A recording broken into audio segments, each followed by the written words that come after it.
Studio Sheikhpura. प्यार में है बेवफा के खेलनी खेला बागे छौड़ी।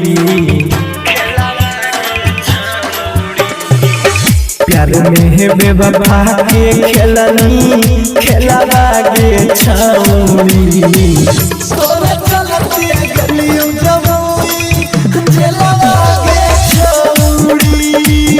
तोरे चलते गलियों मुंगेर खेला बागे छौड़ी। डीजे विकास मटियार कला सीतामढ़ी।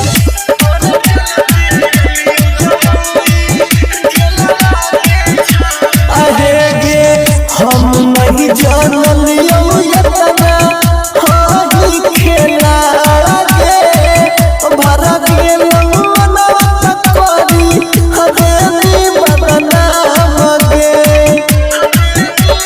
सुनना हम नहीं जानलियो इतना हाई खेला गे भर गेल मनवा करी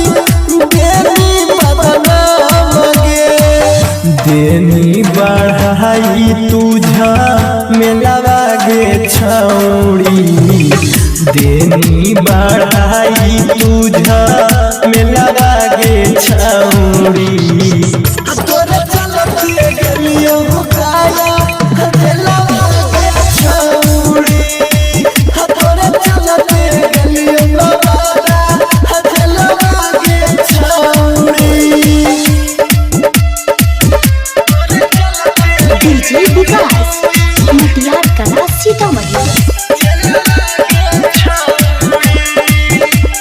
बिना रिकॉर्डिंग स्टूडियो शेखपुरा। लेनी तू बदला कवन हहलन कसूर के गुंडा माफिया के नाम से होलू मशहूर गे। लेनी तू बदला कवन हहलन कसूर के गुंडा माफिया के नाम से होलू मशहूर गे। आर्यन से हो तो नहीं तोरा मेला गे छौड़ी। निसंत से हो तो नहीं तोरा मेला गे छौड़ी। तोरे चलते गलियों से खपुरा हथेला गे छौड़ी।